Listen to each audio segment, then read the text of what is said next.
सम्मान्य सभामुख महोदय, मान्य सदस्यहरू, सबभन्दा पहिला म सम्माननीय राष्ट्रपतिज्यूबाट मिति 2080 जेष्ठ 5 गते सङ्घीय संसदको दुवै सदनको संयुक्त बैठकलाई गर्नुभएको सम्बोधनका लागि नेपाल सरकारको तर्फबाट सम्मान्य राष्ट्रपतिज्यूप्रति हार्दिक आभार व्यक्त गर्न चाहन्छु। सङ्घीय संसदको संयुक्त सदनमा प्रस्तुत भएको नेपाल सरकारको आर्थिक वर्ष 2080-81 को नीति तथा कार्यक्रम सम्बन्धमा यस सम्मानित सदनमा विगत 5 दिनदेखि लगातार मान्य सदस्यहरूले सक्रियताका साथ सदन छलफल गर्नुभई महत्त्वपूर्ण विचार र सुझावहरू राख्नु भएकोमा म अत्यन्त उत्साहित भएको छु। यसका लागि म सम्पूर्ण मान्य सदस्यहरूलाई हार्दिक धन्यवाद व्यक्त गर्न चाहन्छु जो यसमा सहभागी हुनुभयो। यस प्रकारको रचनात्मक छलफल र बहसले सरकारको नीति तथा कार्यक्रममा गहिरो सोचका साथै सबै महत्त्वपूर्ण पक्षलाई समेटेर आएको सारभूत दस्तावेज नै प्रमाणित भएको मैले महसुस गरेको छु। वस्तुगत तथ्य र यथार्थमा आधारित भएर गरिएको स्वस्थ छलफलले लोकतन्त्रलाई बलियो बनाउने कुरामा दुई मत हुन सक्दैन। प्रस्तुत नीति तथा कार्यक्रमलाई सम्मानित संसदका अधिकांश मान्य सदस्यहरूले समर्थन गर्नुभएको छ, तथापि केही बुँदा र विषयहरूमा अस्पष्टता रहेको, कतिपय विषय दोहोरिएको एवं कतिपय विषय नसमेटिएको भनेर पनि मान्य सदस्यहरूले सुझाव र टिप्पणी राख्नु भएको छ। यस पृष्ठभूमिमा म मान्य सदस्यहरूले राख्नुभएका विचार, जिज्ञासा र सुझाव सम्बन्धमा नेपाल सरकारको दृष्टिकोण तथा धारणा राख्न यस सम्मानित सदनमा उपस्थित भएको छु। सम्मान्य सभामुख महोदय, यो छलफलका क्रममा आएका सम्पूर्ण विचारहरूलाई संश्लेषित रूपमा राख्नु पर्दा एउटा यो नीति र कार्यक्रमप्रति सम्पूर्ण रूपले आलोचनात्मक र यसबाट समस्याको समाधान हुन सक्दैन भन्ने र यसलाई पुरै पुनर्लेखन गर्नुपर्छ भन्ने मान्यतामा टेकिएर आएको छ भने, अर्को चाहिँ यो ठिक ढङ्गले आएको छ, कतिपय चिजहरू सच्याउन सक्दा राम्रो हुन्छ भन्ने हिसाबले पनि आएको छ भने कतिपय मान्य सदस्यहरूको टिप्पणी चाहिँ राम्रोलाई राम्रो भन्नुपर्छ, नराम्रोलाई नराम्रो भन्नुपर्छ, यसमा राम्रो पनि छन् नराम्रो पनि छन् भन्ने यस दृष्टिकोणबाट पनि आएको छ। यसरी हेर्दा तीनटा विचार र प्रवृत्तिहरू प्रष्ट रूपमा यो छलफल बहसमा प्रस्तुत भएका छन् र मान्य कतिपय सदस्यहरू जसले यसलाई आलोचनात्मक पनि राख्नु भएको छ, मान्य सदस्यहरूले राख्दा एउटा चाहिँ भनाइ आएको छ, यो अलि कर्मकाण्डी नै छ। यसले आजको देशको अगाडि उपस्थित आर्थिक, राजनैतिक, सामाजिक, सांस्कृतिक समस्याहरूलाई सम्बोधन गर्न सक्दैन भन्ने कोणबाट आएको छ। र धेरै मान्य सदस्यहरूले हामी एउटा परम्पराको शिकार भएका छौँ र हरेक वर्ष नीति कार्यक्रम आउँछ, सुन्दाखेरि राम्रै सुनिन्छ तर व्यवहारमा कार्यान्वयन गर्ने क्रममा चाहिँ फेरि त्यो जस्तो प्रस्तुत हुन्छ त्यही रूपमा गरिएको हुँदैन। मैले पनि ती मान्य सदस्यहरू जसले यसलाई यो नीति कार्यक्रम भनेर सरकारले प्रस्तुत गर्छ, पहिला राजतन्त्र हुँदासम्म राजाको मुखबाट सरकारको नीति कार्यक्रम भनेर पढाइन्थ्यो, अहिले राष्ट्रपतिबाट पढाइन्छ, तर त्यो चाहिँ परम्परागत नै हुन्छ भन्ने मान्यतामा धेरै हदसम्म म आफू पनि सहमत पाउँछु। र यो पटक मैले कोसिस पनि गरेँ परम्पराभन्दा भिन्न ढङ्गको छोटो अहिलेको देशको समस्यालाई ठोस रूपमा र मूर्त रूपमा सम्बोधन गर्ने गरी नीति कार्यक्रम तयार पार्दा के होला भन्ने सोचे पनि र त्यसको निम्ति थोरै छलफल राजनीतिक वृत्तमा गर्ने कोसिस गरेँ पनि, तर अहिले समयको पनि हामीलाई चाप र हाम्रो काम गर्ने तौर तरिकामा ठुलो परिवर्तन तत्काल ल्याउन पनि सम्भव नहुने हुँदा मैले अन्ततः एउटा सम्झौताको मान्यताबाट अगाडि बढ्नुपर्ने बाध्यता मैले महसुस गरेँ। परम्पराका पनि जे हाम्रा छन् त्यसलाई पनि हामी एक हदसम्म आत्मसात अथवा स्वीकार गरेर जानुपर्ने र केही नयाँ कुराहरू पनि सम्बोधन गरेर लानुपर्ने आजको अवस्था हो भन्ने आत्मसात गरेर नै यो नीति कार्यक्रम आएको छ। म जो मान्य सदस्यहरूले यसलाई कर्मकाण्डी देख्नु भएको छ, म एक हदसम्म भन्न ठान्छु यो कर्मकाण्डी पनि छ। कैयौँ कुराहरू, कैयौँ आधारभूत कुराहरू पोहोर सालको सरकारले ल्याउने पनि यस्तै यस्तै हुन्थ्यो। कैयौँ आधारभूत कुराहरू परार सालको सरकारले ल्याउने पनि यस्तै यस्तै नै हुन्थ्यो, झन् पहिलेको र झन् पहिलेको पनि। त्यसकारण यो कर्मकाण्डी नै हो भने म के ठान्छु भने हिजो सरकारको नेतृत्व गर्ने पार्टी र नेता साथीहरूले भन्नुपर्ने हुन्छ बिल्कुल ठिक आयो, हामीले ल्याएको जस्तै आयो, हामीले पनि यस्तै ल्याउँथ्यौँ, अहिलेको सरकारले नै त्यस्तै ल्याएको हुनाले त समर्थन पो गर्नुपर्ने जस्तो मैले महसुस गर्छु। के पहिलाकोले ल्याएको योभन्दा गुणात्मक ढङ्गले फरक थियो र? हामी सबै त यही नै छौँ नि, हामी सबै सरकारमै छौँ नि कुनै न कुनै रूपमा, हिजोको सरकार अस्तिको सरकारमा पनि। एउटा त म त्यस दृष्टिले यहाँ कहीँ न कहीँ हाम्रो राष्ट्रिय सहमति छ भन्न ठान्छु म। यो नीति कार्यक्रममा परम्परागतै भन्ने हो भने पनि परम्परागत ढङ्गले एउटा नेसनल कन्सेन्सस यसभित्र छ। फेरि यो पटकको नीति कार्यक्रमको केही मौलिकता छन् भनेर म यस सम्मानित सदनमा राख्न चाहन्छु। किनभने यो पटक निर्वाचन भइसकेपछि मेरो नेतृत्वमा केही महिनाभित्रै दुईटा गठबन्धन भए, पहिलो गठबन्धन, दोस्रो गठबन्धन। पहिलो गठबन्धन बन्दा हामीले सामूहिक ढङ्गले न्यूनतम साझा कार्यक्रम कमन मिनिमम प्रोग्राम भनेर बनायौँ र त्यही कमन मिनिमम प्रोग्राममा आधारित भएर मैले यसै रोस्टमबाट प्रस्ताव आफ्नो तर्फबाट प्रधानमन्त्रीको हैसियतले प्रस्तावित केही विषयहरू गरेको थिएँ। मलाई सम्झना छ, मलाई लाग्छ प्रमुख प्रतिपक्षी दलको नेताजीलाई पनि पुरै सम्झना छ। मैले त्यो प्रस्ताव पहिलो गठबन्धनको कमन मिनिमम प्रोग्राममा आधारित भएर मैले त्यो प्रस्ताव प्रस्तुत गर्दै गर्दा र यहाँबाट तल ओर्लेपछि प्रतिपक्षी दलको नेताले भनेको शब्द अहिले पनि म प्रष्ट सम्झिराखेको छु, historic and excellent statement, excellent statement भन्नुभएको थियो र म बडो ऊर्जावान भएको थिएँ, मलाई बडो खुसी र गर्व महसुस भएको थियो। अनि केही समयपछि दोस्रो गठबन्धन बन्यो। दोस्रो गठबन्धनको कमन मिनिमम प्रोग्राम फेरि अर्को बनाइयो हामीले। त्यति बेला त्यो कमन मिनिमम प्रोग्राम बनाउँदा यो दोस्रो गठबन्धनमा हाम्रो छलफल के भने पहिलो कमन मिनिमम प्रोग्रामलाई पनि हेरेर त्यसका पनि सबै राम्रा कुराहरू यसमा समावेश गर्नुपर्छ भन्ने मान्यतामा आधारित भएर हामीले दोस्रो गठबन्धन गरियो। त्यसकारण यो नीति कार्यक्रम दुवै कमन मिनिमम प्रोग्रामको आधारमा त्यसमा टेकिएको चाहिँ कमन मिनिमम प्रोग्राममा टेकिएको नीति कार्यक्रम हो भन्न चाहन्छु म।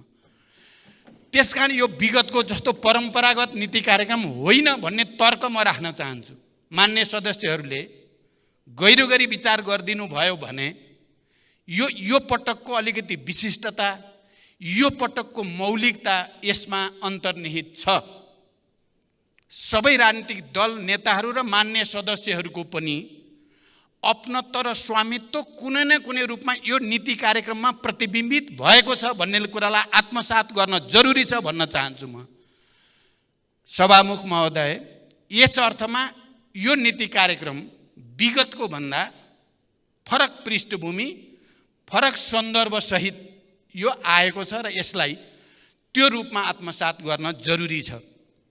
एउटा अर्को सायद धेरै वर्षपछि नेपालको लोकतान्त्रिक आन्दोलनको इतिहासमा या संसदीय परम्पराको इतिहासमा म त्यस्तो प्रधानमन्त्री बन्ने, अब दुर्भाग्य त भन्नु भएन, सौभाग्य नै भन्नु पर्यो, जो झन्डै 100% मान्य सदस्यहरूको समर्थन प्राप्त गरेँ। मैले विश्वासको मत लिँदै गर्दा सिङ्गै हाउसको 79.25% को समर्थनसहित प्रधानमन्त्री हुने पहिलो प्रधानमन्त्री बन्ने अवसर पनि मलाई प्राप्त भयो। र अहिले पनि म फेरि उही प्रधानमन्त्री हुँ। म प्रधानमन्त्री दोस्रो गठबन्धनमा गए पनि प्रधानमन्त्री भएको पहिलो गठबन्धनबाट हो। कारण प्रधानमन्त्रीको हैसियतले पहिलो गठबन्धनका मान्य सदस्यहरू या दल नेताहरूले पनि यो प्रधानमन्त्रीमा आफ्नो लगानी छ, आफ्नो पनि योगदान छ भनेर किन नमान्ने? यसलाई नेगेटिभ मात्रै किन हेर्ने? यसलाई पोजिटिभली हेर्यो भने त नेतृत्वको हिसाबले पनि यहाँ सहमतिको, सहकार्यको एउटा पृष्ठभूमि र आधार छ भनेर किन नबुझ्ने? र नेतृत्वको हिसाबले पनि हामी सबैको सामूहिक कन्ट्रिब्युसनबाट बनेको नेतृत्व भनेर किन नबुझ्ने? र मैले त्यही आधारमा यो नीति कार्यक्रम पनि दुईटै कमन मिनिमम प्रोग्राममा आधारित भएको नयाँ नीति कार्यक्रम भनेर मैले तर्क किन नगर्ने? र म मान्य सदस्यहरूलाई यो विषयमा गम्भीर रूपले विचार गर्न हार्दिक अनुरोध गर्न चाहन्छु। सभामुख महोदय, यो हाम्रो मौलिकताभित्र, हाम्रो विशेषताभित्र पर्छ। मैले यसो भन्दै गर्दा म के पनि सम्झिने गर्छु भने हामी नेपालीहरू, नेपालको राजनीतिक नेतृत्वहरू, राजनीतिक दलहरू सङ्घर्ष र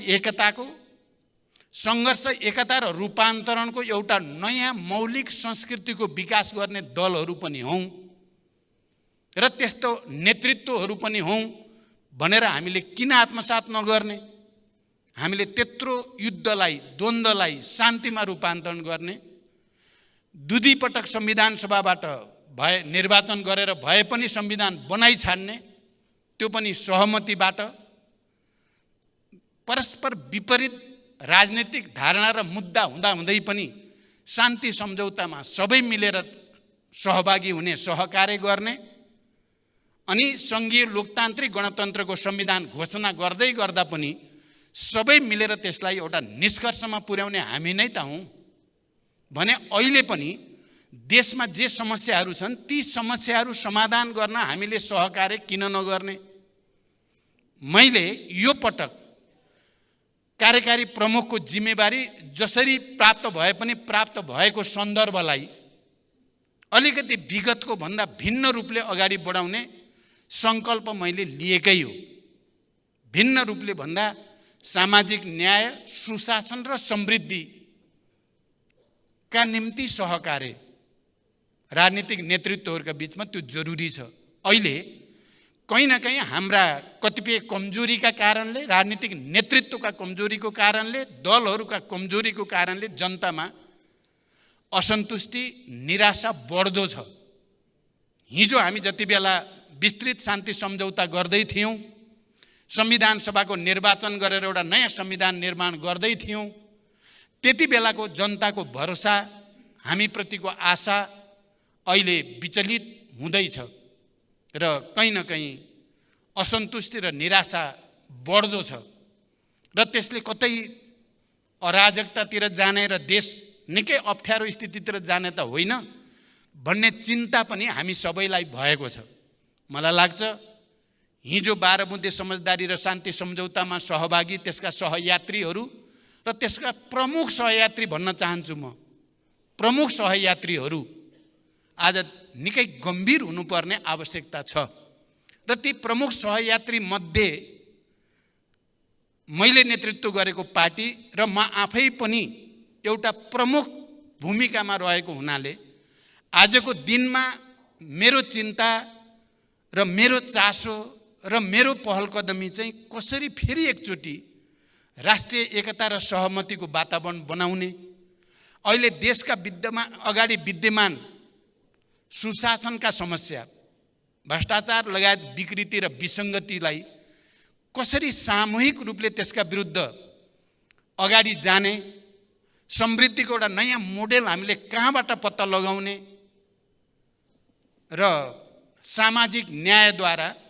सबभन्दा तल परेका जनतालाई हामीले कसरी सम्बोधन गर्ने भन्ने चिन्ता र चासोको कारणले म निरन्तर त्यसमा पहल कदमीमा छु। यही सदनभित्र पनि हामी सत्तापक्ष छौँ, प्रतिपक्ष छौँ, हाम्रा विचार र राजनीतिमा कैयौँ अन्तरहरू छन्, यो मानिएको कुरा हो। यो हिजो पनि थिए, आज पनि छन्, भोलि पनि रहन्छन्। जबसम्म यो राजनीतिक दल र प्रतिस्पर्धा रहिराख्छ, यो भोलि पनि रहिराख्ने नै कुरा हो।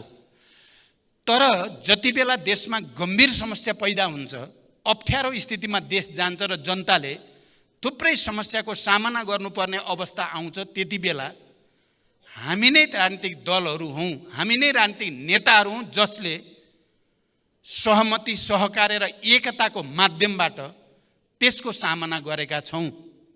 म फेरि पनि एकचोटि नयाँ मान्य सदस्यहरूलाई स्मरण गराउन चाहन्छु, हिजोको शान्ति सम्झौता र संविधान सभाको कुरा मात्रै होइन, विनाशकारी महाभूकम्पको बेलामा म प्रतिपक्ष दलको नेता थिएँ, अरू साथीहरू सरकारमा हुनुहुन्थ्यो, नेपाली कांग्रेसको नेतृत्वमा सरकार थियो।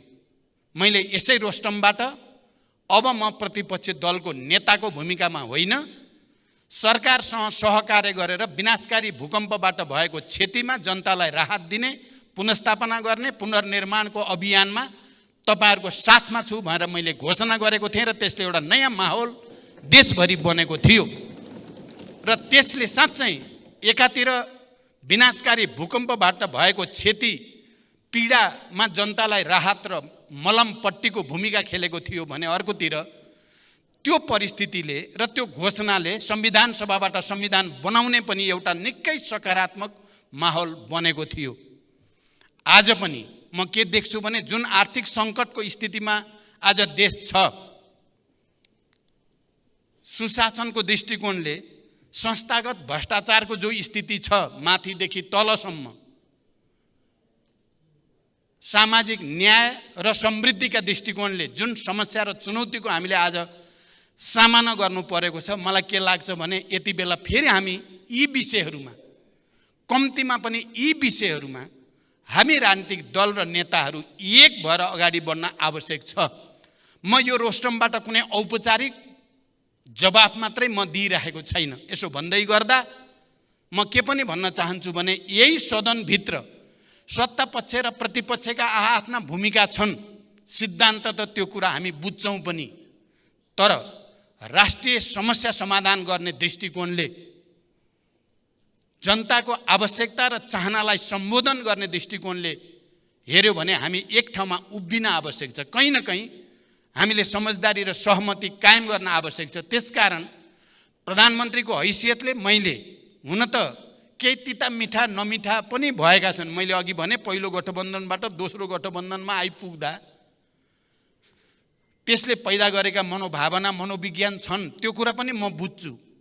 तर ती मनोभावना र मनोविज्ञान भन्दा ठुलो कुरा राष्ट्र हो, जनताहरूको आधारभूत हितहरूको पक्षमा काम गर्नु हो। त्यसकारण मैले प्रतिपक्ष दलको नेता अलिकति अस्वस्थ हुँदा उहाँको घरमै गएर सभापति शेरबहादुर देउबाजी, पूर्व प्रधानमन्त्री र म समेत हामीले यो सदनलाई सुचारू गर्न र यसलाई व्यवस्थित गर्न र यहाँ हुने बहसलाई रचनात्मक र फलदायी बनाउन हामी एक हुन जरुरी छ भन्ने हामी छलफल गर्यौं। कहीँ न कहीँ त्यसबाट एउटा सकारात्मक माहौल बन्दै गयो र हामीले केही विषयमा परम्परागत ढङ्गले निर्णय गरेनौं। हामीले परम्परा अलिकति तोड्दियौं। त्यो सहमति गर्दै गर्दा सत्ता पक्ष र प्रतिपक्षको बीचमा हिजोका चाहे समिति निर्माणका कुरा हुन्, सभापति कसरी नेतृत्व चयन गर्ने भन्नेसँग सम्बन्धित कुरा हुन्, या संवैधानिक परिषदसँग सम्बन्धित या सङ्क्रमणकालीन न्याय सम्बन्धी कुरालाई कसरी समाधान गर्ने भन्ने विषयहरूका कुरा हुन्। हामीले साझा समझदारी बनायौँ। मैले यो सम्मानित सदनको अगाडि सभामुख महोदय म भन्न चाहन्छु, मैले आफ्नो ठाउँबाट गर्नुपर्ने त्याग, देखाउनु पर्ने लचकता र जिम्मेवारी देखाएको छु भन्ने मेरो विश्वास छ। त्यसले एउटा समझदारीको वातावरण बन्यो।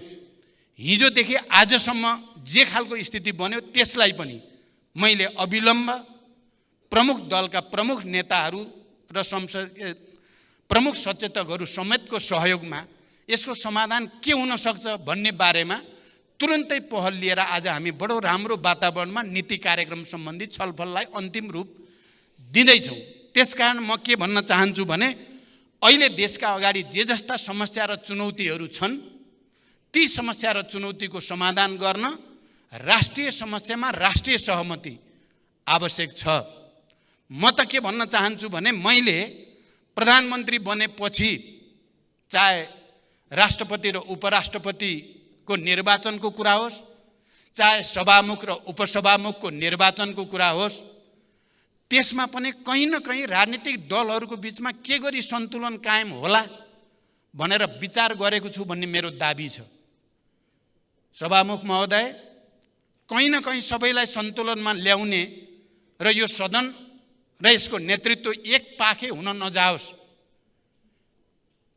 भन्ने कुरालाई विचार गरेर नै सबैलाई एक ठाउँमा ल्याउने उद्देश्यका साथ गरिएको छ।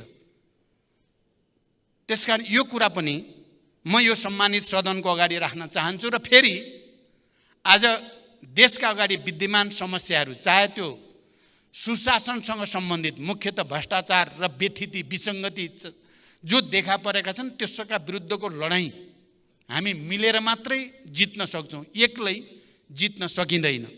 म यो कुरा भन्न चाहन्छु।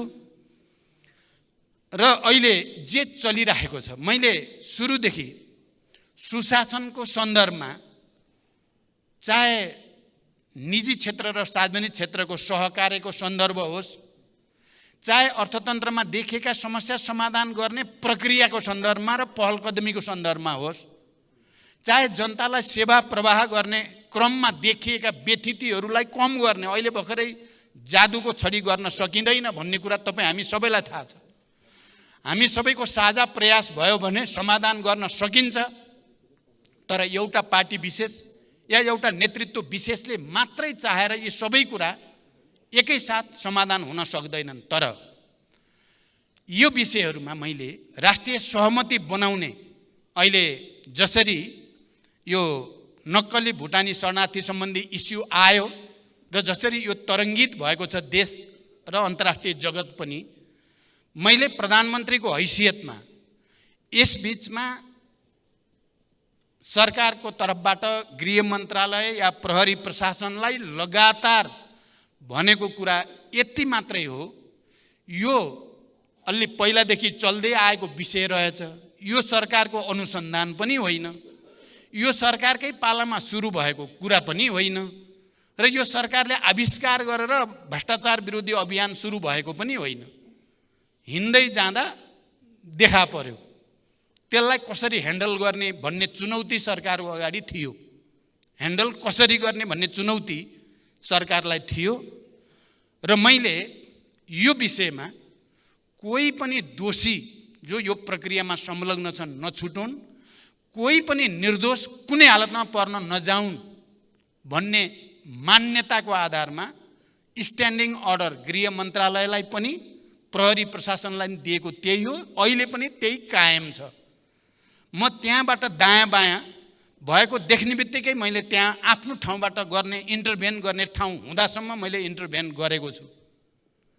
अब त यो विषय प्रहरी कहाँबाट अदालतमा पुगिसकेको हुनाले अब अदालतले जे फैसला गर्छ हामी सबैको निम्ति त्यो स्वीकार्य हुन्छ। सिद्धान्त त हामी सबैले मानेकै कुरा छ। हामीलाई विश्वास छ अदालतले दुधको दुध पानीको पानी गर्ने नै छ। प्रहरीले पनि यस बीचमा अनुसन्धान गर्दा थुप्रै अप्ठ्यारा र जटिलताको बीचमा पनि उनीहरू एउटा निष्कर्षमा पुगेका छन् र कयौँलाई लाग्छ यही मात्रै सरकारले यसैलाई मात्रै ध्यान दिएको छ कि। म यो सम्मानित सदनलाई भन्न चाहन्छु, यसमा मात्रै होइन, अन्य तमाम व्यथितिहरूमा पनि सरकारको ध्यान छ। चाहे त्यो सम्पत्ति शुद्धिकरणसँग सम्बन्धित कुरा होस्, चाहे त्यो राजस्वसँग सम्बन्धित कुरा होस्, चाहे अन्य तमाम क्षेत्रका व्यथितिका कुरा हुन्, ती सबैलाई माथि पनि ध्यान छ र कदम कदम गरेर ती सबै सच्याउनु पर्छ र त्यसको निम्ति सबै राजनीतिक दल र यो सम्मानित सदनको सहयोगको आवश्यकता छ भन्ने म ठान्छु। अहिले तेस्रो कार्यकाल हुनसक्छ, यो अन्तिम कार्यकाल होस्। मैले चुनौतीको रूपमा पनि अवसरको रूपमा नि लिएको छु। त्यति ठुलो आन्दोलन, क्रान्ति, त्याग र बलिदान पछि प्राप्त भएको यो परिवर्तन नै धाराशायी हुने हो कि भन्ने छटपटी, र यो छटपटीले मात्रै केही हुनेवाला छैन। आत्मसमीक्षा नगरिकन, आफैलाई करेक्सन नगरिकन त फेरि हामीले जनतामा पैदा भएको मनस्थितिलाई बदल्न सकिँदैन। त्यसकारण मैले आफूलाई एउटा ठुलो अग्नि परीक्षामा रहेको महसुस गरेको छु र मैले सम्पूर्ण रूपले सुशासन, सामाजिक न्याय र समृद्धिको निम्ति आफूलाई समर्पित गर्ने सङ्कल्पका साथ छु भनेर म यो सम्मानित सदनलाई राख्न चाहन्छु। र म यो सम्मानित सदनका माध्यमबाट आम नेपाली जनसमुदायलाई पनि अपिल गर्न चाहन्छु, सुशासन र सामाजिक न्याय र समृद्धिको नयाँ अभियानको थालनीमा सबैको सहयोग आवश्यक छ। म खुसी र गर्व पनि व्यक्त गर्न चाहन्छु। अहिले सरकार र जनता बिस्तारै बिस्तारै एक ठाउँमा जोडिन थालेको अनुभूति हुन्छ। सरकारले चाल्न थालेका कदमहरू सुशासन सम्बन्धी या सामाजिक न्याय र विकास सम्बन्धी ती कदम र जनताको भावना र आवश्यकतामा बिस्तारै बिस्तारै सम्बन्ध जोडिँदै गएको र यसलाई हामीले अझ केही कदम राम्रोसँग अगाडि बढायौँ भने एउटा ठुलो फड्को मार्न सकिने मैले महसुस गरेको छु। सम्माननीय सभामुख महोदय, संसद देश र जनताको सर्वोत्तम हित र सरोकारका विषयमा रचनात्मक छलफल गरी सकारात्मक उपाय पहिल्याउने थलो हो। अत यहाँ हुने प्रत्येक छलफल र बहस सकारात्मक परिणतिको अपेक्षा सहित हुनुपर्दछ। नागरिकले संसदभित्रका हाम्रा प्रत्येक गतिविधिलाई नजिकबाट नियालिरहेका छन्। जनतामा भ्रम, निराशा र कुण्ठा फैल्याउने हिसाबले होइन, आशा, उमङ्ग र भरोसा बढाउने हिसाबले हामीले हाम्रा विचार र हाम्रा भनाइहरू संसदमा जिम्मेवारी पूर्वक राख्नुपर्दछ भन्ने मलाई लाग्दछ। हाम्रो लोकतान्त्रिक अभ्यासलाई थप परिष्कृत बनाउँदै हाम्रो लोकतन्त्रलाई अझ उन्नत र सुसंस्कृत बनाउने दिशामा हामी सबैको ध्यान केन्द्रित हुन जरुरी छ। यस सन्दर्भमा हिजो र आज यहाँ जे बहस भएको छ, म यसलाई सकारात्मक रूपले बुझ्न चाहन्छु। अहिले समाजमा, हाम्रा मिडियामा, अझ त्यसमा पनि मुख्यतः सोसियल मिडियामा एक खालको अराजकता हो कि भन्ने हामीलाई भान हुन्छ। त्यहाँ प्रयोग हुने भाषा शैली र कतिपय कुरा हामी हेर्न पनि सकिँदैन, सुन्न पनि सकिँदैन। अझ सोसियल मिडियाको कुरा गर्ने हो भने कयौँ समाचारहरू र कयौँ कुराहरू सत्य हुँदैनन्, कपोल कल्पित हुन्छन्। त्यहाँ प्रयोग भएको भाषा धेरै तल्लो स्तरको, सुन्न नसकिने भाषा हुन्छ। त्यहाँ प्रयोग भएका फोटोहरू हेर्न नसकिने फोटोहरू हुन्छन्। यो एउटा अराजकताको स्थितितिर मैले अहिले अध्ययन गर्दैछु।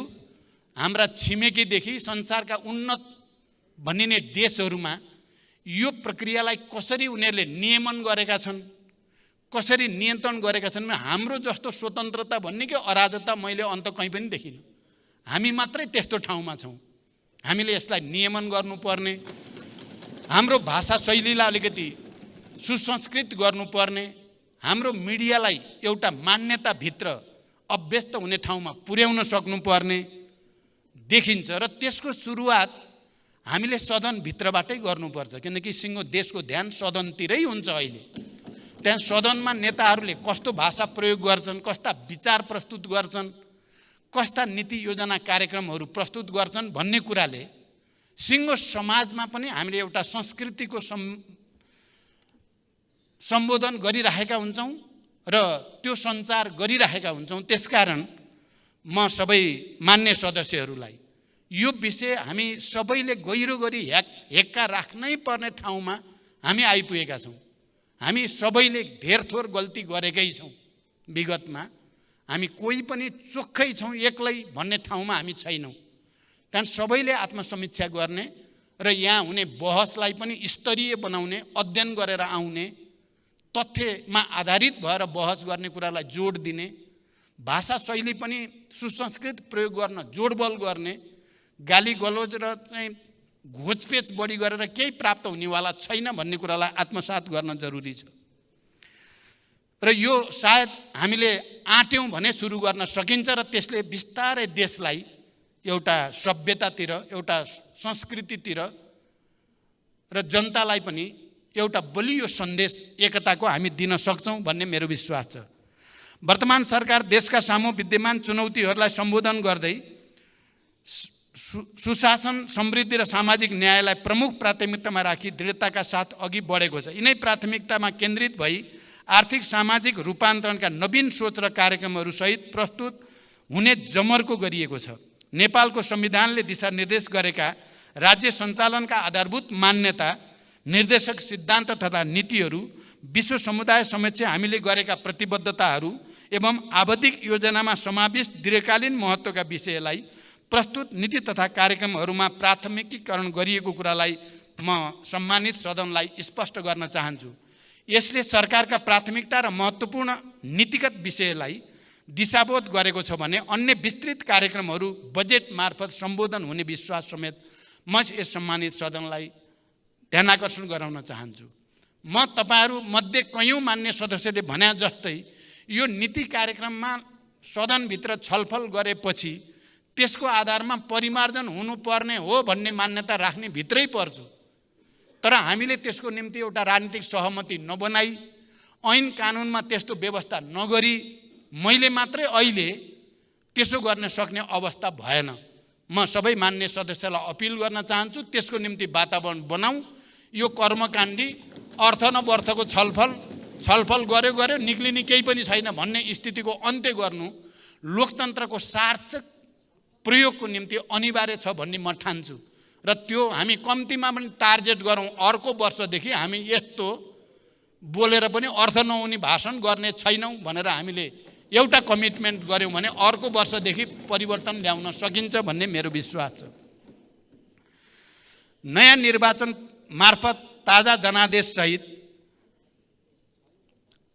मेरो नेतृत्वमा गठित दुवै संयुक्त सरकारको प्राथमिकता र साझा न्यूनतम कार्यक्रम यो मैले भनि नै सकेँ। यस नीति तथा कार्यक्रममा हाम्रो राष्ट्रिय आकांक्षा स्पष्ट रूपमा प्रतिबिम्बित भएको छ भन्ने मेरो विश्वास छ। यसमा राष्ट्रिय सार्वभौमता, भौगोलिक अखण्डता, स्वतन्त्रता, स्वाधीनता एवं राष्ट्रिय हितको संरक्षण गर्दै सबल र न्यायपूर्ण नेपाल निर्माण गर्ने सर्वोपरि लक्ष्य हासिल गर्ने दृढ सङ्कल्पका साथ ठोस कार्यक्रमहरू अगाडि सारिएकै छ। प्रस्तुत नीति तथा कार्यक्रमले सङ्घीयताको सुदृढीकरण, अर्थतन्त्रको संरचनात्मक सुधार र पुनरुत्थान, कृषि क्षेत्रको आधुनिकीकरण र व्यवसायीकरण, औद्योगिक क्षेत्रको प्रवर्धन, उत्पादन र रोजगार वृद्धि, म मान्य सदस्यहरूलाई भन्न चाहन्छु यसमा कति मर्मको साथ संकेन्द्रित भएर आयो म अहिले दाबी त धेरै गर्दिनँ, तर उत्पादन, कृषि उत्पादनमा वृद्धि र रोजगारी सृष्टिमा बजेटमा नयाँ एउटा विशेष कार्यक्रम ल्याइनेछ र त्यसले 753 पालिकामा एउटा नयाँ वातावरण बन्नेछ भन्ने विश्वास म यहाँहरूको अगाडि राख्न चाहन्छु। विकास निर्माण कार्यको निर्धारित लागत र समयमा सम्पादन, सूचना प्रविधि, शिक्षा, स्वास्थ्य लगायतका सार्वजनिक सेवाहरूको पहुँच र गुणस्तरीयता अभिवृद्धि, शासकीय सुधार, भ्रष्टाचार नियन्त्रण एवं सामाजिक न्याय र शान्ति सुरक्षा कायम गर्ने लगायतका विषयलाई उचित रूपमा सम्बोधन गरिएको छ। नेपाली जनताको दशकौँको सङ्घर्षबाट हासिल भएको सङ्घीय लोकतान्त्रिक गणतन्त्र, समाजवाद उन्मुख अर्थतन्त्र, समावेशी शासन प्रणाली संस्थागत गर्ने मुख्य ध्येयका साथ प्रस्तुत भएको यस नीति कार्यक्रम गन्तव्यहीन छ भन्नु तर्कसङ्गत छैन। नीति तथा कार्यक्रमको बुँदा नम्बर 10 र 11 सरकारको सोच, लक्ष्य र गन्तव्यका साथै प्रमुख नीतिगत प्राथमिकताहरूलाई बडो स्पष्ट रूपमा उल्लेख गरिएको छ। अत यो नीति कार्यक्रममा दीर्घकालीन सोच मात्र होइन, त्यसलाई व्यवहारमा उतार्न अवलम्बन गरिने प्रमुख प्राथमिकता र रणनीतिहरू पनि स्पष्ट शब्दमा परिभाषित गरिएका छन्। विभिन्न आन्तरिक तथा बाह्य कारणले गर्दा हाम्रो अर्थतन्त्रले सामना गरिरहनु परेको चुनौतीको समाधान गरी नागरिकमा विश्वास र आशाको सञ्चार गर्न सरकारले नयाँ घोषणा गर्ने तर कार्यान्वयन नहुने विगतको अनुभवबाट पाठ सिक्दै यसपटक कार्यान्वयन योग्य विषयलाई प्राथमिकतामा राखिएको छ। अत यो नीति तथा कार्यक्रम कल्पनाको पुलिन्दा होइन, कार्यान्वयन योग्य प्राथमिकता दिएका विषयहरूको सूची र संहिता हो भन्ने कुरा पनि म स्पष्ट गर्न चाहन्छु। विभिन्न राजनीतिक दर्शन बोकेका हामी बीच फरक फरक सोच र दृष्टिकोण हुन सक्छन्, हुन्छन् पनि, त्यो स्वाभाविक हो। तर राष्ट्रको रूपान्तरण र समृद्धि तथा जनताको जीवनस्तरमा सुधार गर्ने जस्ता अहम सवालमा हामी व्यक्तिगत एवं दलीय आग्रह पूर्वाग्रह त्यागेर सबै एकै ठाउँमा हुनुपर्दछ। हामी हुँदै पनि आएका छौँ। विषयवस्तुलाई त्यसको गाम्भीर्य र महत्त्वका आधारमा वस्तुपरक ढङ्गबाट विश्लेषण गर्ने संस्कृतिको विकास गर्न सके मात्र हामी राष्ट्रिय मुद्दाहरूमा एउटै भावना र एउटै दृष्टिकोणका साथ अगाडि बढ्न सक्दछौँ। यस सन्दर्भमा छलफलकै सन्दर्भमा यस नीति कार्यक्रममा पुरानै विषयहरू दोहोरिएका छन् भन्ने टिप्पणी समेत मान्य सदस्यहरूले गर्नुभएको छ। सरकार अविच्छिन्न उत्तराधिकारवाला संस्था हो। यो कुरा सबै दल र अझ प्रमुख नेताहरूलाई राम्रोसँग ज्ञान छ। नीतिगत स्थिरता र गतिशीलता बीच उपयुक्त सन्तुलन कायम गरेर मात्र समृद्धिको यात्रा तय गर्न सकिन्छ। यसै यथार्थमा आधारित विगतदेखि सञ्चालन हुँदै आएका महत्त्वपूर्ण र राष्ट्रिय प्राथमिकताका कार्यक्रमलाई निरन्तरता दिइएको छ। साथै जनतासँग प्रत्यक्ष सरोकार राख्ने थप नयाँ नीति र कार्यक्रम पनि प्रस्तावित गरिएका छन्, जसमध्ये म मान्य सदस्यको अगाडि केही प्रतिनिधिमूलक कार्यक्रम जुन नयाँ छन् त्यसलाई यहाँ संक्षेपमा उल्लेख गर्न चाहन्छु। 1. कृषिमा आत्मनिर्भरता हासिल गर्न गुणस्तरीय बिउ बिजनमा देशलाई आत्मनिर्भर बनाउने, पशुपन्छी तथा खाद्य सम्बन्धी प्रयोगशालाहरूको स्तरोन्नति तथा अन्तर्राष्ट्रिय सम्बन्धनमा प्राप्तिका लागि आवश्यक व्यवस्था गर्ने, प्रत्येक पालिकामा एक-एकवटा शीतगृह, कृषि भण्डारण वितरण केन्द्र स्थापना गर्ने, ढलापडा रुखहरूलाई व्यवस्थित गर्ने, कृषि र वनको संयुक्त कार्यक्रम सञ्चालन गर्ने विषय यसमा प्रस्तावित गरिएको छ र यो विषय नयाँ कार्यक्रम हो भनेर म स्पष्ट गर्न चाहन्छु। विद्युत क्षेत्रमा 2 वर्षभित्र सबैलाई विद्युतमा पहुँच पुर्याउने, हिउँदमा 30 युनिट र वर्षातमा 50 युनिटसम्म विद्युत निःशुल्क उपलब्ध गराउने, सिँचाइ कार्यमा प्रयोग हुने विद्युत महसुलमा सहुलत दिने कार्यक्रम पनि यसमा समेटिएको छ। यो आफैमा नयाँ कार्यक्रम हो। शिक्षा क्षेत्रको व्यवस्थित विकासको लागि सङ्घीय शिक्षा ऐन जारी गर्ने, विद्यार्थी मूल्याङ्कनको राष्ट्रिय मापदण्ड तर्जुमा गर्ने, उच्च शिक्षामा देखिएका समस्या समाधानका लागि सुझाव पेश गर्न उच्च स्तरीय शिक्षा आयोगको कुरा, नवप्रवर्तन र आविष्कार कोषको स्थापना गर्ने, चिकित्सा शिक्षालाई एकीकृत र योजनाबद्ध रूपमा विस्तार गर्न, चिकित्सा शिक्षा सम्बन्धी प्रतिष्ठानहरूलाई एकीकृत छाता ऐन अन्तर्गत सञ्चालन गर्ने र सबै प्रदेशमा मेडिकल कलेज स्थापना गर्ने लगायतका कार्यक्रमहरू पनि विगतको निरन्तरता मात्र होइन, नयाँ ढङ्गले यसलाई प्रस्तुत गरिएको छ। स्वास्थ्य सेवा प्रभावकारी रूपमा प्रवाह गर्न सामुदायिक अस्पतालमा बहिरङ्ग सेवा बिहान 8 बजेदेखि बेलुका 8 बजेसम्म अनिवार्य रूपमा सञ्चालन गर्ने, आधारभूत स्वास्थ्य सेवा प्रवाहका लागि आवश्यक 98 प्रकारका औषधिहरू स्वदेशमै उत्पादन गर्ने, प्रत्येक प्रदेशमा मुटुको शल्यक्रिया र क्यान्सर रोगको समेत निदान हुन सक्ने गरी सुपर स्पेसियालिटी अस्पताल स्थापना गर्ने, आगलागी लगायत विभिन्न दुर्घटनामा परेका घाइतेहरूलाई शीघ्र उपचार गर्न एम्बुलेन्स, दमकल, सुरक्षाकर्मी तथा स्वास्थ्यकर्मी सँगसँगै परिचालन हुने गरी एकीकृत आकस्मिक सेवा प्रणाली स्थापना गर्ने, हिंसा पीडित महिला तथा बालबालिकाका लागि प्रदेश र स्थानीय तहसम्म एकीकृत सेवा सहितको दीर्घकालीन तथा अल्पकालीन पुनर्स्थापना केन्द्र स्थापना गर्ने लगायतका नयाँ कार्यक्रम पनि यसमा समेटिएका छन्। यसै गरी राष्ट्रिय पूर्वाधार गुरु योजना तयार गर्ने, ऊर्जा नीतिलाई समसामयिक बनाउने, आम सञ्चार सम्बन्धी पूर्वाधारको सहप्रयोगको व्यवस्था गर्ने, पूर्वाधार निर्माणमा 2 शिफ्टमा काम गर्ने, उच्च पहाडी र हिमाली क्षेत्रको भौगोलिक नक्साङ्कन गरी धातु, अधातु एवं दुर्लभ भौगोलिक पदार्थ अन्वेषण गर्ने, एक प्रदेश एक सांस्कृतिक ग्राम स्थापना गर्ने, श्रमिकहरूको स्वचालित ज्याला प्रणाली लागू गर्ने जस्ता विषय पनि यो नीति कार्यक्रममा समेटेका छन्, जो आफैमा नयाँ छन्। शासकीय सुधार गरी सुशासन कायम गर्न, सार्वजनिक खर्च पुनरावलोकन आएको सिफारिस समेतको आधारमा वर्तमान समयमा असान्दर्भिक र कार्यमा डुप्लिकेसन दोहोरोपन भएका सरकारी कार्यालय, सार्वजनिक संस्था, विकास समिति तथा कोषहरूलाई एक आपसमा गाड्ने वा खारेज गर्ने, राष्ट्रिय योजना आयोगको पुनर्संरचना गर्ने, परियोजना बैंकलाई तिनै तहमा संस्थागत गर्ने, औषधि व्यवस्था विभागलाई औषधि तथा स्वास्थ्य प्रविधि विभागमा रूपान्तरण गर्ने, सबै सार्वजनिक निकायका अनलाइन प्रणाली बीच अन्तर आबद्धता कायम गर्ने, अनलाइन सेवाहरू वडा तहबाट उपलब्ध गराउने, साइबर सुरक्षा सम्बन्धी छुट्टै कानुन निर्माण गर्ने, नागरिकता सम्बन्धी समस्या समाधान गर्ने, 1 वर्षभित्र सबै नेपालीलाई राष्ट्रिय परिचय पत्र वितरण गर्ने, सङ्घीय निजाबती सेवा ऐन ल्याउने र उच्चस्तरीय प्रशासन सुधार आयोग गठन गर्ने, शान्ति प्रक्रिया र सङ्कटकालीन न्याय सम्बन्धी काम 2 वर्षभित्र टुङ्गोमा पुर्याउने तथा उच्च पदस्थ लगायत जो कोहीले गैर कानुनी रूपमा आर्जन गरेको सम्पत्तिलाई छानबिनको दायरामा ल्याउने लगायतका विषयलाई प्राथमिकताका साथ राखिएको कुरा पनि म जानकारी गराउन चाहन्छु।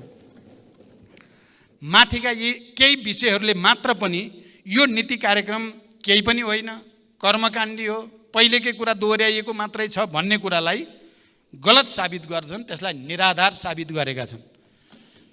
सम्माननीय सभामुख महोदय, अब म मान्य सदस्यहरूले छलफल उठाउनुभएका केही अन्य विषयमा संक्षिप्तमा स्पष्ट गर्न चाहन्छु। सङ्घीय लोकतान्त्रिक गणतन्त्र हामी सबैको निरन्तर र संयुक्त सङ्घर्षबाट आएको हो। लोकतन्त्रका आधारभूत मान्यता र नागरिक स्वतन्त्रताप्रति वर्तमान सरकारको अटल आस्था, विश्वास एवं प्रतिबद्धता रहेको हो।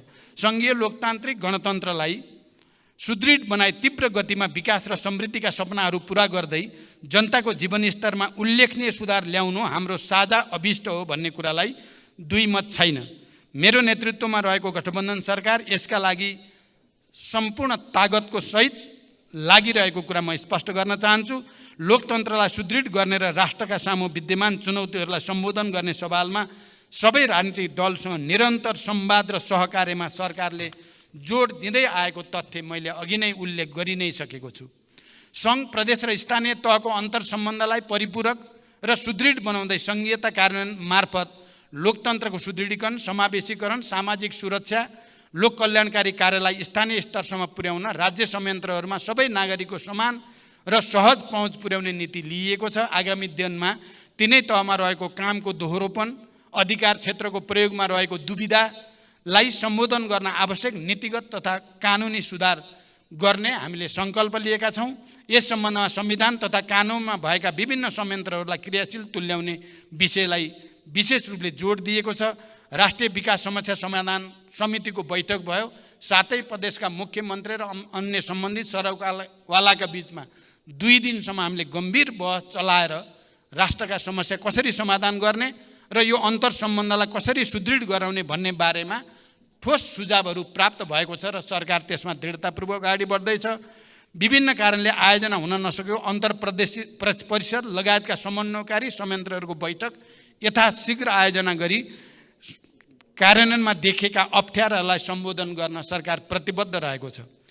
कोभिड-19 महामारीको प्रभावबाट क्रमशः मुक्तै हुँदै गएको मुलुकको अर्थतन्त्र र सामाजिक क्रियाकलापलाई क्रमशः सामान्य बनाउँदै लाने कुराका सन्दर्भमा रुस युक्रेन बीचको युद्ध र त्यसबाट सृजित प्रतिकूलताले अर्थतन्त्रलाई सन्तुलनमा राख्न पुनः जटिलता निम्त्याएको कुरा हामी सबैलाई अवगत नै छ। इन्धन, खाद्यान्न लगायत वस्तुको अन्तर्राष्ट्रिय स्तरमै भएको अप्रत्याशित मूल्य वृद्धि र आपूर्ति श्रृङ्खलामा उत्पन्न असहज जस्ता उदाहरणहरू ज्वलन्त उदाहरणहरू हुन्। यसबाट हाम्रो अर्थतन्त्रमा अझै पनि चाप रहेकै छ। अर्थतन्त्र पूर्ण रूपमा चुनौतीबाट मुक्त भइसकेकै छैन। यस्तो अवस्थामा आर्थिक पुनरुत्थान र पुनः सबलीकरणका कार्यक्रमहरूलाई प्राथमिकताका साथ अगाडि बढाउने कुरामा सरकार प्रतिबद्ध छ।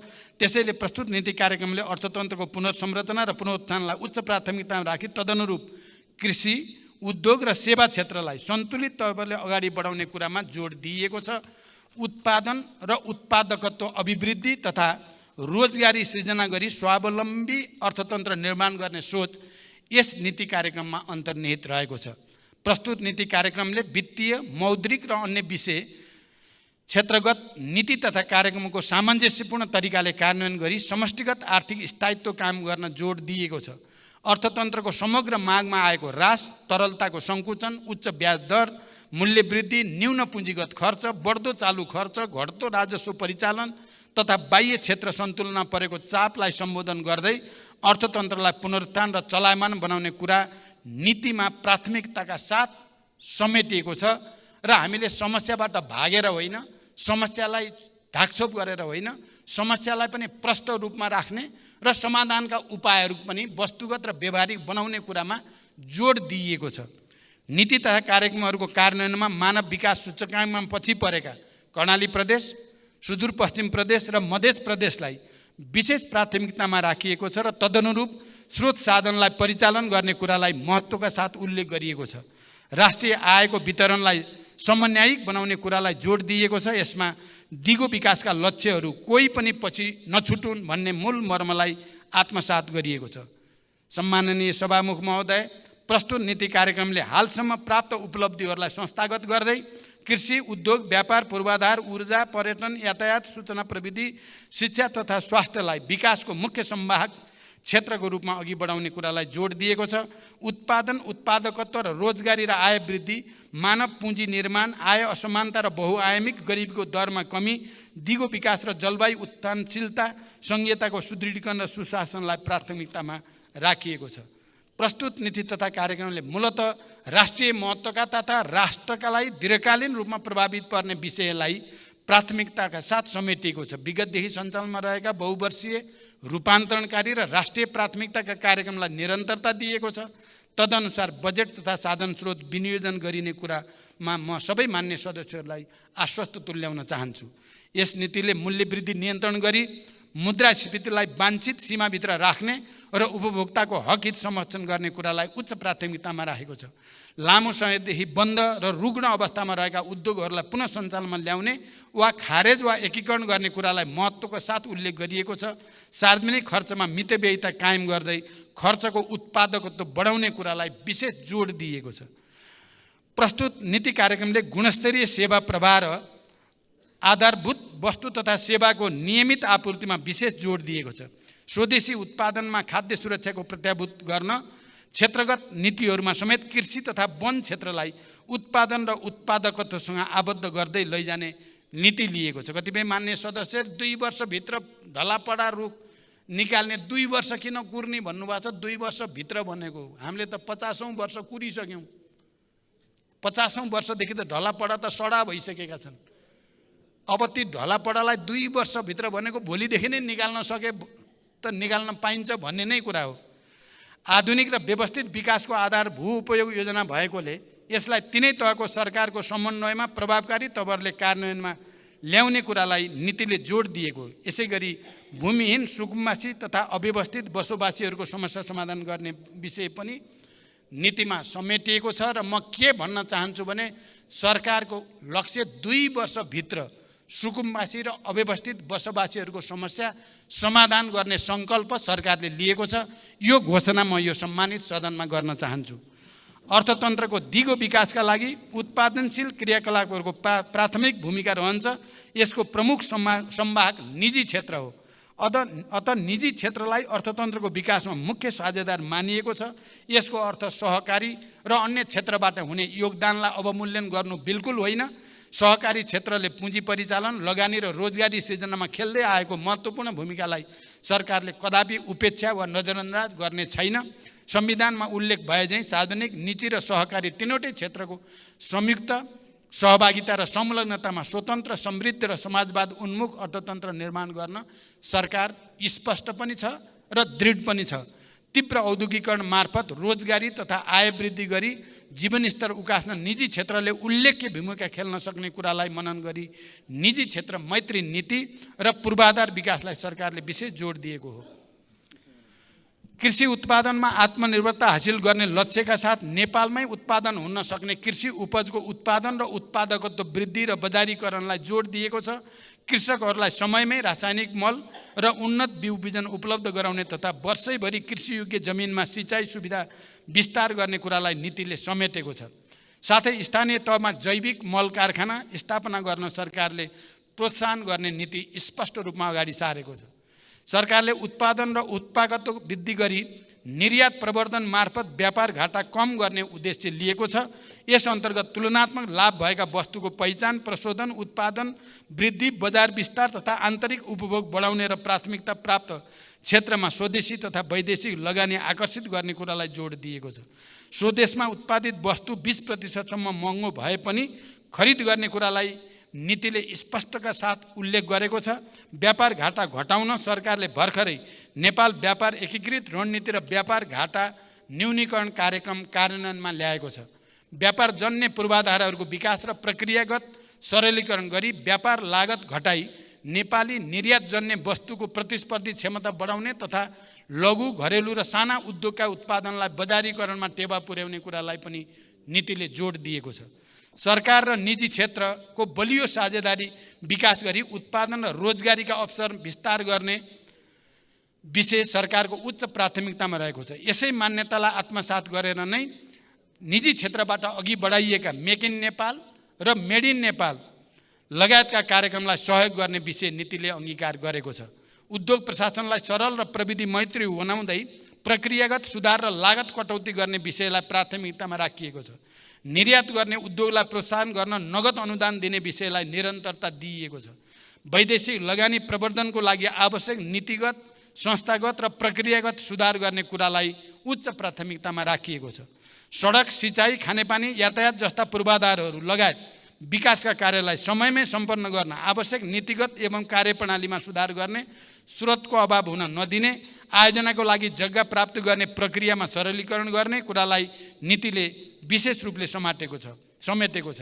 राष्ट्रिय गौरव लगायतका सबै विकास आयोजनाहरू निर्धारित लागत, समय र गुणस्तरमा सम्पन्न गर्न आवश्यक प्रबन्ध मिलाइने कुरालाई विशेष जोड दिएको छ।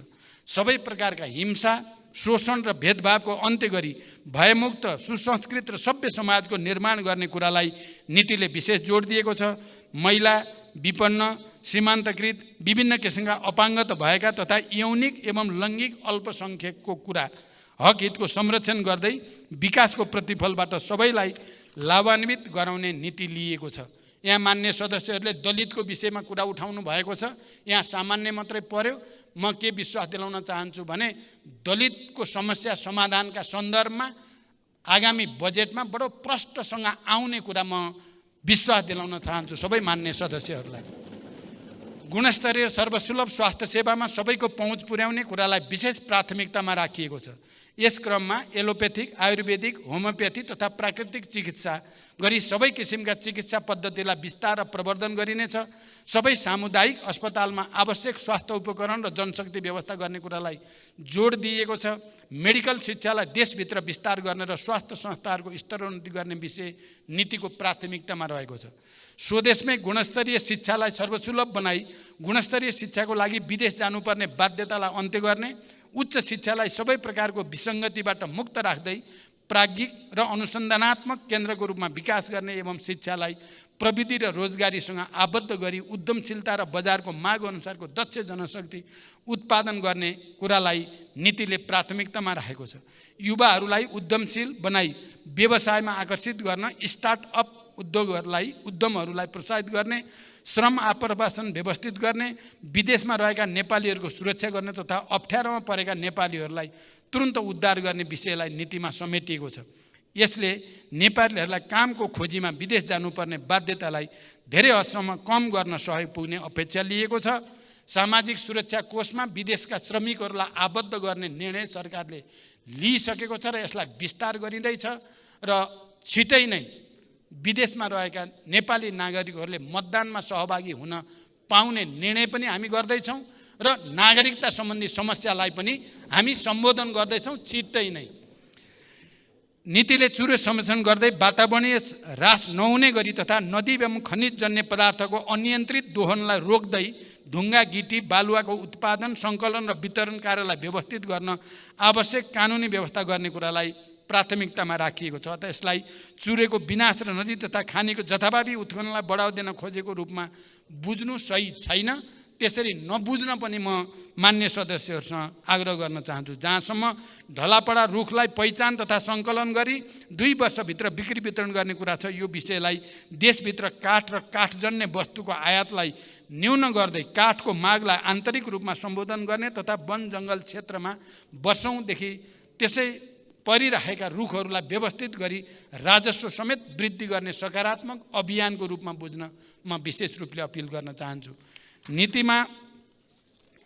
नीतिमा सार्वजनिक प्रशासनलाई सक्षम, व्यावसायिक, सुदृढ, प्रतिस्पर्धी, समावेशी र जनउत्तरदायी बनाउँदै प्रशासन संयन्त्रबाट प्रवाह हुने सार्वजनिक सेवालाई छिटो छरितो र नतिजामुखी बनाउने कुरालाई जोड दिइएको छ। सबै सरकारी कार्यालयमा सेवा प्रवाहको एकद्वार प्रणाली विकास गर्ने, जनगुणस्तरलाई प्रभावकारी तवरले सम्बोधन गर्ने कुरालाई समेटिएको छ। काम गर्ने कर्मचारीलाई प्रोत्साहित र पुरस्कृत गर्ने कुरालाई प्राथमिकता राखिएको छ। राष्ट्र सेवाको कार्य सम्पादन मूल्याङ्कनलाई वस्तुनिष्ठ, वैज्ञानिक र प्रविधि मैत्री बनाउने र प्रत्येक महिना प्रधानमन्त्रीको अध्यक्षतामा मन्त्री, सचिव र आयोजना प्रमुखहरूको उपस्थितिमा प्रगति समीक्षा गरी मासिक रिपोर्ट कार्ड तयार गर्ने नीतिगत व्यवस्थाले विकास आयोजनाहरूको सञ्चालन र अनुगमनलाई थप प्रभावकारी बनाउने विश्वास लिएको छ। भ्रष्टाचार विरुद्ध शून्य सहनशीलताको नीतिलाई राज्यका सबै तह र तबकामा कडाइका साथ लागू गर्न सरकार दृढ प्रतिबद्धताका साथ अगाडि बढेको छ। भ्रष्टाचार नियन्त्रण सम्बन्धी कानुनमा सुधार तथा भ्रष्टाचार नियन्त्रण गर्ने निकायहरूको संस्थागत सुदृढीकरण र सबलीकरणमा जोड दिएको छ। भ्रष्टाचार हामी सबैको साझा शत्रु भएकोले निरोधात्मक, उपचारात्मक र प्रवर्धनात्मक सबै उपायहरू अवलम्बन गरी कडाइका साथ नियन्त्रण गर्नुको कुनै विकल्प छैन। देशभरिका सरकारी र सार्वजनिक चल अचल सम्पत्तिको अभिलेख तयार गरी संरक्षण गर्ने कुरालाई पनि सरकारले विशेष जोड दिएको छ। भ्रष्टाचार नियन्त्रणका सम्बन्धमा कतिपय मान्य सदस्यहरूले सरकारको अझ प्रधानमन्त्रीकै मुटु पनि हल्लिएको हो कि भनेर आशंका गर्नुभयो। म ती मान्य सदस्यलाई बिल्कुल आशंका नगर्न, बरु सरकारले जो अभियान सुरु गरेको छ त्यसमा दृढतापूर्वक उभिन म अपिल गर्न चाहन्छु। सम्पत्ति शुद्धिकरण निवारण सम्बन्धी कानुन संशोधन गर्नेदेखि सबै किसिमका कर छली, अनियमितता, सुशासन विरोधी क्रियाकलापलाई सरकारले नियन्त्रण गर्ने कुरामा विशेष जोड दिएको छ। नीति अनुसन्धानमा रहेको संस्थागत दोहोरोपन हटाउने, सरकारी तथा सार्वजनिक निकायबाट हुने अध्ययन अनुसन्धान विश्वविद्यालय मार्फत गराइने कुरा समेटिएको छ। यसबाट उच्च शिक्षालाई नवप्रवर्धनात्मक, अनुसन्धान र रोजगारमूलक बनाउन सहयोग पुग्ने अपेक्षा लिएको छ। सभामुख महोदय, नक्कली भुटानी शरणार्थी सम्बन्धमा भएका ठगी, घुसखोरी, सङ्गठित अपराध र राष्ट्रद्रोही कार्यलाई सरकारले गम्भीरताको साथ लिएको छ। हालसम्म प्राप्त तथ्य र प्रमाणको आधारमा पहिलो चरणको अनुसन्धान पुरा गरी 30 जना उप मुद्दा दायर भइसकेको छ। भविष्यमा यस विषयको अनुसन्धानलाई जारी राख्दै कुनै पनि अपराधीले उन्मुक्ति पाउन नसकोस् भन्ने विषयमा सरकार प्रतिबद्ध र संवेदनशील छ भन्ने कुरा म स्पष्ट राख्न चाहन्छु। अनुसन्धान गर्दा दोषीलाई कानुनी दायरामा ल्याउने र निर्दोषलाई अनावश्यक दोषारोपण र दुःख नहोस् भन्नेतर्फ सरकार निरन्तर सजग रहेको जानकारी गराउन चाहन्छु। यो विषय अब देशको प्रतिष्ठासँग मात्र जोडिएको नभएर अन्तर्राष्ट्रिय जगतको पनि उत्तिकै चासोको विषय भएकोले यसलाई राजनीतिक आग्रहभन्दा माथि उठेर हामी सबैले साझा रूपले एउटा सही निष्कर्षमा पुर्याउने र सुशासनको एउटा नयाँ प्रक्रिया सुरु गर्ने आधार बनाउन विशेष रूपले सोच्न जरुरी छ। म त्यसको निम्ति सम्मानित सदन समक्ष र सम्मानित सदन मार्फत आम नेपाली जनसमुदायलाई पनि हार्दिक अपिल गर्न चाहन्छु। परराष्ट्र नीति सञ्चालनमा सबै राजनीतिक दलबीच एउटै धारणा हुनुपर्दछ भन्ने कुरामा सरकार विश्वास गर्दछ र हामीले परराष्ट्र नीतिका मामिलामा देशको राष्ट्रिय एकता, भौगोलिक अखण्डता र देशको भूमिको बारेमा यसै सदनबाट राष्ट्रिय एकताको हामीले घोषणा गरेका छौँ। त्यसमा हामी कसैको विमति छैन। राष्ट्रिय हितलाई सर्वोपरि राखी सार्वभौमिक समानता, पारस्परिक लाभ र सम्मानका आधारमा छिमेकी लगायत सबै मित्र राष्ट्रसँगको सम्बन्धलाई थप प्रगाढ बनाउन सरकार प्रतिबद्ध छ। देशको सार्वभौमसत्ता, भौगोलिक अखण्डता, राष्ट्रियता, स्वाधीनता, स्वाभिमान र सिमानाको सुरक्षाका लागि सरकार सदैव सचेत र प्रतिबद्ध छ। लिम्पियाधुरा, लिपु लेक र कालापानी नेपालको भूमि हो भन्ने कुरामा नेपाल सरकार स्पष्ट छ। थाती रहेका सीमाना सम्बन्धी विषयलाई ऐतिहासिक सन्धि, नक्सा, तथ्य र प्रमाणका आधारमा कूटनीतिक पहलबाट समाधान गर्न सरकार दृढ छ र प्रतिबद्ध छ। यस नीति तथा कार्यक्रममा मूलतः सरकारको भावी दिशा, नीतिगत व्यवस्था र प्राथमिकता समेटिएको छ। स्रोत व्यवस्थापन सहितको विस्तृत कार्यक्रम र आयोजना बजेट मार्फत प्रस्तुत हुने नै छ। यस नीति तथा कार्यक्रममा उल्लेखित विषयहरूलाई ठोस कार्ययोजनाका साथ समयबद्ध ढङ्गबाट कार्यान्वयन गरी अपेक्षित नतिजा प्राप्त गर्न आवश्यक प्रबन्ध मिलाइएको छ। प्रस्तुत नीति तथा कार्यक्रमका विभिन्न विषयहरूमा मान्य सदस्यहरूले राख्नुभएको संशोधन प्रस्तावका साथै छलफलका क्रममा उठेका विषयमा मैले सम्बोधन गरिसकेकोले सम्बन्धित मान्य सदस्यहरूलाई संशोधन प्रस्ताव फिर्ता लिनको लागि अनुरोध गर्न चाहन्छु र यस नीति तथा कार्यक्रमलाई सर्वसम्मतिबाट स्वीकृति होस् भन्ने म अनुरोध पनि गर्न चाहन्छु। सम्माननीय सभामुख महोदय, आर्थिक वर्ष 80-81 का लागि प्रस्तावित नीति तथा कार्यक्रमले समृद्ध, सबल र न्यायपूर्ण नेपाल निर्माण गर्ने हाम्रो सङ्कल्पलाई साकार तुल्याउन महत्त्वपूर्ण योगदान पुर्याउनेछ भन्ने म विश्वास दोहोऱ्याउन चाहन्छु। यस नीति तथा कार्यक्रमको कार्यान्वयनबाट संविधान र संहिताको प्रभावकारी कार्यान्वयन हुने, उत्पादकत्व र रोजगारीमा वृद्धि भई स्वाधीन, सबल र समाजवाद उन्मुख अर्थतन्त्र निर्माण गर्न योगदान पुग्नेछ। नागरिकको गुणस्तरीय शिक्षा र स्वास्थ्यमा पहुँच वृद्धि हुने तथा सेवा प्रवाहमा सुधार भई जनतामा राज्यप्रतिको विश्वास बढ्ने विश्वास लिएको छु। अन्त्यमा नेपाली जनताको जीवनस्तरमा युगान्तकारी रूपान्तरणको दिशामा यो नीति तथा कार्यक्रम विशेष महत्त्वको हुने विश्वास व्यक्त गर्दै यसको कार्यान्वयनमा सम्बन्धित सबैबाट सक्रिय सहयोग प्राप्त हुने कुरामा म आशावादी छु। हुन त मान्य सदस्यहरूलाई यसलाई पुरै खारेज गरेर अर्को लेख्नुपर्छ पनि भन्नुभएको छ। यो पक्कै पनि सत्ता पक्ष र प्रतिपक्षको हामीले अवलम्बन गर्दै आएको परम्पराको दृष्टिकोणले त ठिकै होला, तर आजको आवश्यकताको दृष्टिकोणले चाहिँ म त्यसरी एक्सट्रिममा हामी कोही जानु उचित छैन भन्ने कुरा राख्न चाहन्छु र हामी मिलेर मात्रै यी समस्या र चुनौतीको सामना गर्न सक्छौँ। साथै सरकारले अघि सारेको नीति तथा कार्यक्रमको कार्यान्वयनमा सबै मान्य सदस्यहरूमा विगतमा झैँ सहयोग र सद्भाव प्राप्त हुने आशा राख्दै आफ्नो भनाइ यहीँ टुङ्ग्याउँछु। धन्यवाद।